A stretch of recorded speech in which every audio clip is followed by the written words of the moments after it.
Hello friends, मैं विनय निर्भीक। Friends, आपका एक बार फिर से हमारे चैनल पे स्वागत है।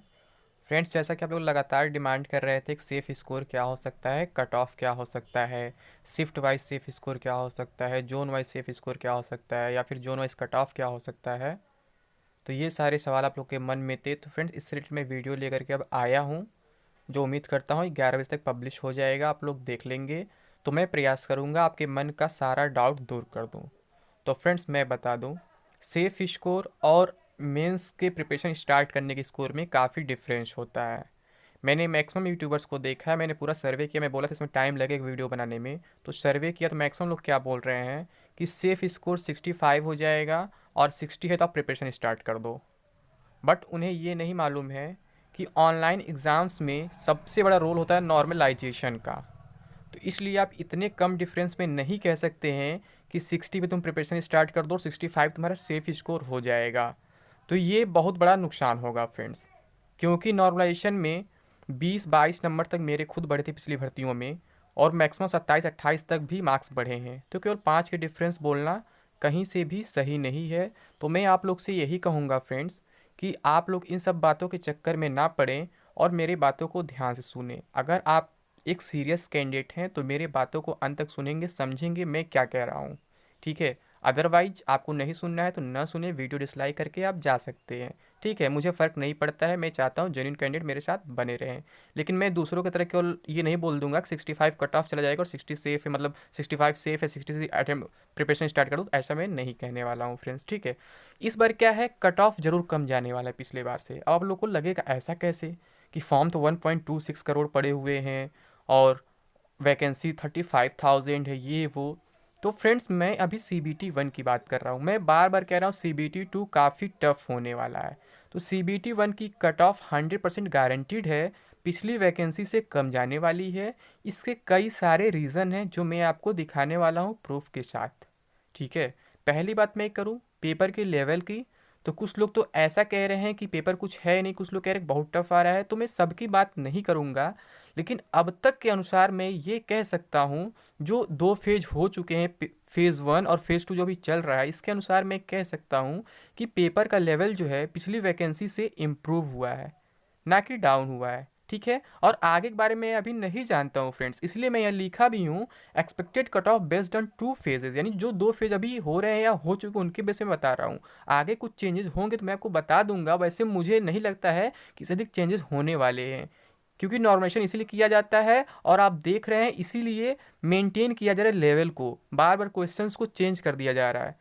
कुछ लोग ये अफवाह फैलाए थे क्वेश्चन रिपीट हो रहे हैं, सेम टॉपिक से आ रहे हैं, बट ऐसा नहीं हो रहा है। लेवल को मेंटेन करने का प्रयास किया जा रहा है। फिर भी बहुत सारे शिफ्ट में एग्जाम हो रहे हैं, तो लेवल अप डाउन होते रहेंगे। तो अभी मैं ये नहीं डिसाइड कर पाऊंगा कि आगे के शिफ्ट टफेस्ट होने वाले हैं या ईजीएस्ट होने वाले हैं, ये तो बाद में ही पता चलने वाले हैं फ्रेंड्स। ठीक है, फिर भी मैं एक एवरेज आपको बता दूंगा कि हाँ, जहाँ एवरेज कट ऑफ जा सकते हैं वहाँ के लिए कट ऑफ कितना हो सकता है और सेफ स्कोर कितना हो सकता है।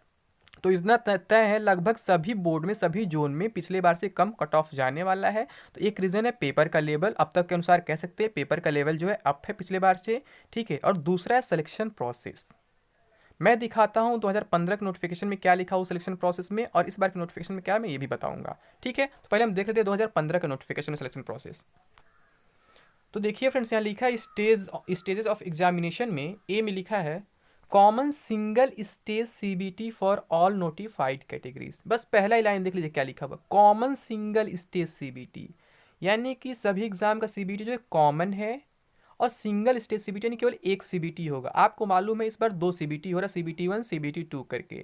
ठीक है, और बहुत से लोग ये भी अफवाह फैला रहे हैं पोस्ट वाइज अलग अलग कट ऑफ बनेगा, तो ऐसा कुछ नहीं है फ्रेंड्स। CBT 1 का जैसे कॉमन एग्जाम हुआ है वैसे ही कॉमन कट ऑफ भी बनेगा। Post wise cut off final में बनता है, जो आपकी ज्वाइनिंग होती है तब वहाँ डिसाइड करता है आप किस पोस्ट के लिए आप एलिजिबल हैं, किस पोस्ट के लिए एलिजिबल नहीं है, आपके मार्क्स के अकॉर्डिंग। ठीक है, लेकिन जो CBT 1 का कट ऑफ है कंबाइंड रहने वाला है, आपको कंफ्यूज होने की जरूरत नहीं है। चाहे आप 12th पे अप्लाई किए हैं, चाहे आप ग्रेजुएशन पे अप्लाई किए, UG पे अप्लाई किए, कट ऑफ सेम रहने वाला है CBT 1 का सभी पोस्ट के लिए और सभी लेवल के लिए। ठीक है, तो उसमें परेशान होने की जरूरत नहीं है। तो यहाँ पे देखिए केवल एक CBT था, पहला रीजन ये हो गया। ठीक है, फिर क्या है, for all notified categories be followed by verification of documents for category 1, 2, 3 and 4 commercial apprentice वगैरह। ठीक है, तो नोटिफिकेशन में इतना लिखा हुआ है कि 1 स्टेज CBT है। ठीक, लेकिन आपको मालूम होगा जब इसमें लगभग 89 लैक्स कैंडिडेट्स अप्लाई किए थे। तो जब यहाँ पे वन स्टेज सीबीटी किया गया तो यहाँ पे क्या हुआ फ्रेंड्स, और वैकेंसी तो नोटिफिकेशन के टाइम 18,252। तो यहाँ पे इन्होंने देखा रेलवे वालों ने कि काफ़ी सारे कैंडिडेट्स हो जा रहे हैं, और अगर केवल वन स्टेज हम सीबीटी करा देते हैं तो फिर क्या होगा, बहुत सारे कैंडिडेट्स को अचानक बाहर करना पड़ जाएगा, जिससे उनको काफ़ी झटका लगेगा, फिर प्रोटेस्ट वगैरह कर सकते हैं जैसे हमेशा करते हैं। ठीक है, तो इन्होंने क्या किया, नोटिफिकेशन में तो लिखा वन स्टेज सीबीटी है, बट रियली में हुआ था टू स्टेज सीबीटी, आपको मालूम होगा रियलिटी में। ठीक है, और टू स्टेज सीबीटी होने के साथ साथ एक और चीज़ होता फ्रेंड्स, वहाँ पे क्या था, 18,252 जो वैकेंसी थी उसके अकॉर्डिंग ये लोग 15 गुना लगभग बुलाए कैंडिडेट्स को। ठीक है, वहाँ 15 गुना बुलाए थे, और प्रेजेंट में नोटिफिकेशन में मेंशन इस बार 20 गुना बुलाएंगे। तो ये रीजन आप देखते जाइए फ्रेंड्स, पहले वन स्टेज सीबीटी कराने वाले थे, फिर टू स्टेज सीबीटी कराए। ठीक है, सिंगल स्टेज था, फिर डबल स्टेज हुआ, और वहाँ 15 गुना बुलाए थे, यहाँ 20 गुना बुलाने वाले हैं। पेपर का लेवल भी डाउन था, और यहाँ पेपर का लेवल थोड़ा अप हुआ है अब तक के 2 फेज के अनुसार। ये आप सोच सकते हैं, खुद देख सकते हैं, सामने रियलिटी है, अगर आप प्रीवियस ईयर पेपर वगैरह सॉल्व किए होंगे तो। ठीक है, तो ये हो गई 2 रीज़न, जेन्यून रीज़न कि क्यों आपका कट ऑफ पिछले बार से कम जाएगा। बाकी कुछ लोग हवाबाजी करते हैं, करते रहे, कुछ लोग बात मेरे बात के साथ विश्वास ना करें, मुझे फ़र्क नहीं पड़ेगा। ठीक है, बाकी सारे रूल ऑलमोस्ट सेम है, बट 2-3 ऐसे मेजर रीज़न है जिससे ये पता चलता है कट ऑफ इस पर डाउन जाएगा पिछले बार से, कि सिंगल स्टेज सीबीटी था, इस पर डबल स्टेज सीबीटी हो गया। ठीक है, वहाँ 15 गुना बुलाए थे, यहाँ 20 गुना बुलाएंगे, लेकिन कट ऑफ सभी पोस्ट के लिए सेम रहेगा पिछले बार की ही तरह। कट ऑफ कंबाइंड बनने वाला है। ठीक है, बस zone wise cut off very करेगा, लेकिन post wise cut off very नहीं करेगा, level wise cut off very नहीं करेगा, चाहे आप 12th पे अप्लाई किए चाहे ग्रेजुएशन पे अप्लाई किए। ठीक है, तो कट ऑफ सेम होने वाला है। अब हम देख लेते हैं पिछले बार किस जोन में कितने कितने कट ऑफ गए हैं। कुछ लोग के मन में ये रहता है कि नंबर ऑफ वैकेंसीज पे कट ऑफ डिपेंड करता है, बट ऐसा नहीं होता है फ्रेंड्स। क्या होता है ना, कट ऑफ कभी कहीं का अधिक चला जाता है, कहीं का कम चला जाता है, वहाँ ये नहीं डिपेंड करता है कि वैकेंसी अधिक है या वैकेंसी कम है, तभी ऐसा होता है। वैकेंसी मीडियम रेंज में भी रहता है तभी कट ऑफ वहाँ का हाई चला जाता है, तभी कट ऑफ लो चला जाता है। तो इस पर डिपेंड नहीं करता है कि जहाँ वैकेंसी अधिक है जहाँ वैकेंसी कम है वही कट ऑफ हाई लो जाता है, क्योंकि ऐसा मैं भी देखा हूँ, पिछले बार कट ऑफ देकर मैंने अप्लाई किया था, बट मेरे साथ उल्टा हो गया था। तो ये कोई खास रीज़न नहीं है कि वैकेंसी मतलब अधिक है तो कट ऑफ कम हो जाएगा या अधिक हो जाएगा, वैकेंसी कम है तो कट ऑफ अधिक हो जाएगा, कम, ये मैटर नहीं करता है। ठीक है, तो पहले हम प्रीवियस ईयर कट ऑफ देख लेते हैं, फिर हम चर्चा करते हैं कि इस बार आपका सेफ स्कोर क्या हो सकता है, और आपको कितने मार्क्स पे प्रिपरेशन स्टार्ट कर देना चाहिए। मैं बार बार कह रहा हूँ फ्रेंड्स, सीबीटी 2 बहुत इंपॉर्टेंट है, सीबीटी 1 कुछ नहीं है। अभी ये आपको अगर टफ लग जाएगा बहुत ज़्यादा, मैं बस कंपेयर को पिछले बार से टफ है कंपेरिजन में, लेकिन उतना टफ एग्जाम नहीं, इससे टफ आपको देखने को मिलेगा सीबीटी 2 यानी मेंस। मैं बता दे रहा हूँ, रेलवे की हमेशा की कहानी रही है कि ये क्या करता है, सीबीटी 1 ईजी कराता है, सीबीटी 2 काफ़ी टफ करता है। आप सोच नहीं पाएंगे कहाँ से कैसे क्वेश्चन पूछे गए हैं। मैंने खुद फेस किया था एएलपी सीबीटी 2 में पिछले बार, वहाँ पे काफ़ी टफ क्वेश्चंस देखने को मिले थे जो कभी नहीं पूछे गए थे। ठीक है, तो मैं कहूँगा आप लोग प्रिपरेशन स्टार्ट कर दें, बाकी मैं बताता हूँ कितने मार्क्स आपके लिए होने चाहिए। पहले मैं प्रीवियस ईयर कट ऑफ देख लेता हूँ, ठीक है, जोन वाइज। तो ये देखिए फ्रेंड्स, प्रीवियस 2015 का जो कट ऑफ है, ठीक है, ये देखिए अहमदाबाद का कट ऑफ जो है यूआर के लिए फ्रेंड्स 72.86 गया था, ओबीसी का 64.91 गया था, एससी का 57.23 गया था, एसटी का 48.1 गया था। तो अब मैं सारे कैटेगरी कट ऑफ नहीं बताऊंगा, मैं चाह रहा हूँ केवल यूआर का बताऊँ यानी जनरल का बताऊँ, ताकि आपको एक आइडिया लग सके, बाकी आप लोग अपने अकॉर्डिंग सोच सकते हैं, देख सकते हैं। अजमेर का था 77.39 यूआर के लिए, इलाहाबाद का था 77.49, बैंगलोर का था 64.97, भोपाल का था 72.9, भुवनेश्वर का था 71.91, बिलासपुर का था 68.79, चंडीगढ़ का था 82.27। देखिए रेड लाइन बना हुआ फ्रेंड्स, क्योंकि कट ऑफ काफ़ी हाई रेंज में गया है, 80 प्लस में चल रहा है। ठीक है, चेन्नई का गया था 72.14, गोरखपुर का गया था 77.43, गुवाहाटी का गया था 66.44, जम्मू का गया था 68.72, कोलकाता का गया 79.5, ये भी ऑलमोस्ट 80 के रेंज में गया है, तो इसको भी रेड लाइन दिखाया गया है यहाँ पे। ठीक है फ्रेंड्स, आप देख सकते हैं। मालदा का गया है 61.87, मुंबई का गया है 77.05, मुजफ्फरपुर का गया है 57.97। ठीक है, आप सामने देख रहे हैं, मुजफ्फरपुर कट ऑफ लगभग हमेशा कम जाता है, बट फ्यूचर का मैं नहीं जानता हूँ। ग्रुप डी में भी, दोनों ग्रुप डी में कम गया था, एनटीपीसी में भी कम गया था। ठीक है, पटना का 63.03, रांची का 63.75, सिकंदराबाद का 77.72, सिलीगुड़ी का 67.52, तिरुवनंतपुरम का 79.75। यहाँ गुवाहाटी का कम दिख रहा है फ्रेंड्स आपको 66.44, और ग्रुप डी 2018 में भी क्या हुआ था, अचानक कट ऑफ बढ़ गया था। यही देख के लोग अप्लाई करते गुवाहाटी में, गुवाहाटी कट ऑफ बढ़ गया था, क्योंकि मैंने खुद फेस किया था, मैंने वहाँ से अप्लाई किया था, मुझे आइडिया वहाँ का। ठीक है, तो फ्रेंड्स जैसे कट ऑफ क्या है ना, अगर आप वैकेंसी टेबल चेक करेंगे, मैं वैकेंसी टेबल आप लोग को नहीं दिया हूँ, तो वैकेंसी टेबल चेक करेंगे, देखेंगे चंडीगढ़ का जो वैकेंसी है लगभग मीडियम रेंज में, एक्जैक्टली मुझे याद नहीं है, कोलकाता का भी मीडियम रेंज में है। ठीक है, और तिरुवनंतपुरम का वैकेंसी शायद थोड़ा कम है। तो कहीं कम है कहीं अधिक है, फिर भी कट ऑफ हाई चला गया है, तो यानी कि वैकेंसी मैटर नहीं करता, ये मैटर करता है कितने कैंडिडेट्स कहाँ से अप्लाई कर रहे हैं। इस बार का अभी फुल डेटा मेरे पास नहीं है, फुल डेटा मुझे लास्ट तक ही मिल पाएगा जब पूरे एग्जाम्स ओवर हो जाएंगे। तो मैं आईटीआई से डेटा मंगाऊंगा कि कितने कैंडिडेट्स अपीयर हुए, कितने कैंडिडेट्स अप्लाई किए थे सारे जोन में, तो फिर मैं आपको एग्जैक्ट आइडिया दे पाऊंगा कि हाँ कट ऑफ कितना होने वाला है। अभी तक के बेस पे मैं यही बता सकता हूँ कि आपके लिए प्रिपरेशन कब से स्टार्ट करना चाहिए, कितने पे अपने आप को सेफ मानना चाहिए। लेकिन zone wise shift wise cut off जो है अभी बताना इतना आसान नहीं है। मैंने यहाँ पे दिखा दिया प्रीवियस टेबल कैसा है क्या क्या नहीं है, ठीक है। तो अगर हम अभी की बात करें फ्रेंड्स, तो आप जान रहे, मैंने बोल दिया कट ऑफ जो है पिछले बार से कम जाएगा किसी भी कीमत पर, चाहे कोई भी जो है वैकेंसी कितना भी कम हो, कितना मैटर नहीं करेगा, ठीक है, क्योंकि बहुत सारे इसके रीजन सामने आपके हैं। और वहाँ पे क्या हुआ था आप देखे थे, वैकेंसी बाद में घट भी गया था। अभी का मालूम नहीं है वैकेंसी घटेगा या बढ़ेगा, कोई नहीं जानता है। बट इस गवर्नमेंट में मैक्सिमम ट्रेंड रहा है वैकेंसी बाद में डिक्रीज कर दिए जाते हैं ज्वाइनिंग जाते जाते, तो आगे देखिए क्या होता है, कोई नहीं जानता है अभी, ठीक है।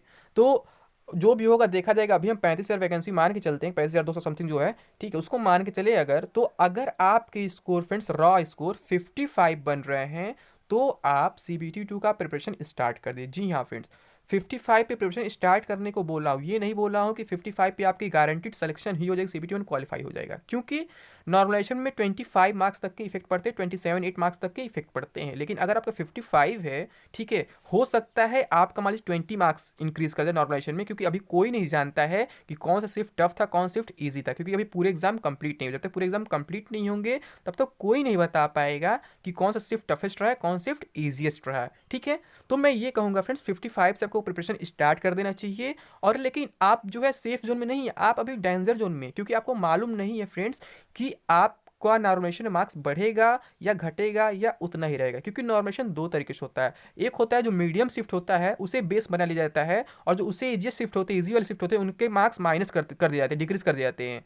और जो उससे टफ शिफ्ट होते हैं ऊपर वाले, उनके मार्क्स इंक्रीज कर दिए जाते हैं, ठीक है। और एक दूसरे टाइप का नॉर्मलाइजेशन होता है फ्रेंड्स, एसएससी दोनों टाइप का फॉलो कर चुका है, लेकिन रेलवे नॉर्मल दूसरे टाइप का ही फॉलो करता है। दूसरे टाइप का नॉर्मलाइजेशन ये होता है फ्रेंड्स, जो सबसे ईजिएस्ट शिफ्ट होता है उसको बेस बनाया जाता है, यानी उसमें एक भी मार्क्स नहीं बढ़ते हैं और किसी के मार्क्स डिक्रीज भी नहीं होते हैं। जो उससे टफ वाले शिफ्ट होते हैं उससे ऊपर जो शिफ्ट बढ़ते जाते हैं उनके मार्क्स इंक्रीज कर दिए जाते हैं, करते जाते हैं इंक्रीज वो, यानी कि मैक्सिमम 27-28 नंबर तक बढ़ा देते हैं, ठीक है। तो रेलवे मैक्सिमम यही सेकंड रूल फॉलो करेगा। तो अगर आपका ईजिएस्ट शिफ्ट बाई चांस पड़ जाता है तो आपका 55 का 55 ही रह जाएगा। तो हो सकता है आपका सीबीटी 1 क्लियर ना हो पाए, या फिर अगर किसी लोवेस्ट कट ऑफ जोन में है तो शायद हो भी जाए। इसलिए 55 मान के चलिए कि आपको अगर 55 स्कोर है तो आपको सीबीटी 2 स्टार्ट कर देना चाहिए। लेकिन अगर हम बात करें सेफ स्कोर की फ्रेंड्स, तो सेफ स्कोर जो आपका होने वाला है वो मान के चलिए 70। अगर आप 70 तक आपका रॉ स्कोर आ रहा है तो फिर कोई भी जोन हो आप सेफ जोन में है लगभग, ये मान सकते हैं, ठीक है। क्योंकि आपका कट ऑफ जो है लगभग 70 टू 75 के रेंज में रहने वाला, मीडियम रेंज की मैं बात कर रहा हूँ, ठीक है। उससे कम भी जाएंगे, उससे अधिक भी कुछ कट ऑफ जा सकते हैं, ठीक है। लेकिन अगर आप 70 में हैं तो आपके मान के चलिए 70 प्लस हैं तो आप 99% श्योर जो है सेफ हैं, उसमें कोई डाउट नहीं है, भले ही आपका मार्क्स इंक्रीज हो या ना हो। एक दो बोर्ड या जोन को छोड़ करके आप लगभग सभी जोन के लिए क्वालिफाइड कर जाएंगे, मुझे उम्मीद है। क्योंकि 70 मार्क्स इस बार बहुत अच्छा स्कोर माना जाएगा, क्योंकि पेपर का लेवल पिछली बार से काफ़ी चेंज हुआ है, अप हुआ है। तो सेफ स्कोर और सीबीटी 2 के प्रिपरेशन वाले स्कोर में काफ़ी डिफरेंस है। 5 मार्क्स का डिफरेंस मैं नहीं कह सकता हूँ, क्योंकि नॉर्मलाइजेशन बहुत बड़ा गेम चेंजर साबित होता है, राजा को रंक बना देता है, रंक को राजा बना देता है, ठीक है। तो मैं आपसे यही कहूँगा, अगर 55 बन रहे रॉ स्कोर तो आप प्रिपरेशन स्टार्ट कर दीजिए, और 70 आपके अगर बन रहे हैं तो आप तो श्योर स्टार्ट करें, तो मानना ही पड़ेगा कि आप सीबीटी 1 क्लियर ही हर हाल में है। अगर आप सीबीटी 2 का प्रिपरेशन अभी नहीं स्टार्ट करते हैं, सीबीटी 2 काफ़ी टफ होने वाले, जैसे मैं कई बार बोल चुका हूँ, तो आप हाथ धो बैठेंगे नौकरी से, क्योंकि आपके लिए सीबीटी 2 सबसे इंपॉर्टेंट है। सीबीटी 1 तो महज एक स्क्रीनिंग के लिए एग्जाम होता है जो बाकी फालतू लोगों को बाहर कर देता है, वो जो अच्छे होते हैं वही सीबीटी 2 में बचते हैं। सीबीटी 2 में कंपटीशन वाकई टफ हो जाता है, चाहे किसी का भी सीबीटी 2 हो, ठीक, किसी का भी मेंस एग्जाम हो, ठीक है फ्रेंड्स। लेकिन अगर हम बात करें जोन वाइज कट ऑफ की, शिफ्ट वाइज कट ऑफ की, तो इसका डेटा मुझे कलेक्ट करना पड़ेगा कि जोन वाइज वैकेंसी कितनी है, जोन वाइज फॉर्म कितने अप्लाइड हुए हैं, ठीक है, और फिर कौन सा शिफ्ट कैसा रहा। तो ये सब कब होगा, एग्जाम ओवर होने के बाद और आंसर की आने के बाद, ठीक है, आंसर की लगभग 15-20 दिन में आ जाता है जब सारे एग्जाम ओवर हो जाते हैं। तो यानी कि आपका एग्जाम जैसे मान लीजिए अगर 20 मार्च तक चलता है तो आपका आंसर की 10 अप्रैल तक नॉर्मली आ जाएगा। ठीक है, तो जो आंसर की आ जाएगा तो उसके बाद ज़्यादा डेटा हमारे पास आ जाएगा कि किस शिफ्ट का एवरेज स्कोर कितना रहा है। अभी तक लोग अपने मुंह से कुछ भी बोल देते हैं, लेकिन उसका थोड़ा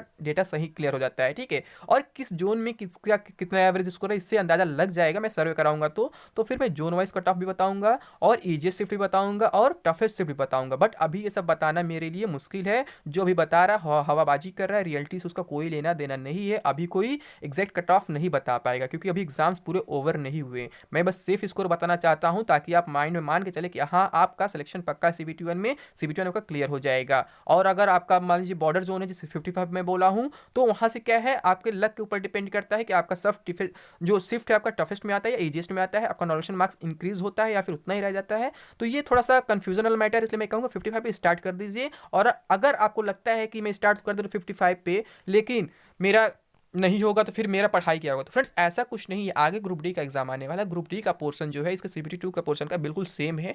ग्रुप डी में क्या है, साइंस का पोर्शन बढ़ जाता है, इसमें जीके का पोर्शन थोड़ा अधिक है। तो आप क्या करें, अभी मैथ्स रीजनिंग तो लगाना ही लगाना, सेम पैटर्न रहने वाला है। ठीक है, थोड़ा सा मैथ्स का रीजनिंग इसका लेवल बढ़ जाता है, रीजनिंग का भी थोड़ा लेवल बढ़ जाता है। लेकिन आपको क्या करना है, मैथ्स रीजनिंग साइंस पे अधिक से अधिक फोकस करना है क्योंकि इसके मेन से पहले आपका ग्रुप डी होने वाला है। तो आपको क्या करना है, साइंस पे सबसे अधिक फोकस करना है क्योंकि साइंस अगर आप यहाँ पढ़े रहेंगे, जीके पार्ट में भी साइंस आता है, 8-10 क्वेश्चन आ ही रहा है, इस बार भी आ रहा है, अभी आ रहा है, मेंस में भी आएगा ही आएगा। ठीक है, तो अभी आप जीके के बाकी पोर्शन को छोड़ दीजिए। आप क्या करिए, अभी मैथ्स करिए, रीजनिंग करिए अगर आपको डाउट है अपने ऊपर तो। ठीक है, मैथ्स रीजनिंग या फिर क्लियर है कंफर्म तो भी उतना ही करिए पहले क्योंकि आपको ग्रुप डी भी देना होगा। ठीक है, तो maths reasoning science current affairs इतना करिए। अभी हिस्ट्री ज्योग्राफी पॉलिटी वगैरह छोड़ दीजिए, स्टैटिक छोड़ दीजिए, उसका यूज थोड़ा कम है ग्रुप डी में। ठीक है, क्योंकि आपका एग्जाम पहले ग्रुप डी होने वाला है, तो इससे आपका क्या होगा, दोनों एग्जाम एक साथ प्रिपेयर हो जाएगा और आप CBT2 भी आसानी से क्लियर कर लेंगे, ग्रुप डी भी आसानी से क्लियर कर लेंगे। ठीक है फ्रेंड्स, तो बस इतना इन्फॉर्मेशन देना था। बाकी कोई क्वेरी तो आप कमेंट बॉक्स में पूछ सकते हैं। वैसे मैंने लगभग सभी क्लियरिफिकेशन दे दिया है कि कट ऑफ वगैरह कैसे डिसाइड हो सकते हैं। ठीक है, आगे क्या होता है, कुछ चेंजेस होंगे, सिर्फ बहुत ज़्यादा अप डाउन होते हैं लेवल में, तो मैं बताऊंगा। ठीक है, अभी तक ऐसा कुछ नहीं, अभी तक लगभग नॉर्मल चल रहा है। ठीक है फ्रेंड्स, तो अभी के लिए बस इतना ही। थैंक यू, जय हिंद, जय भारत।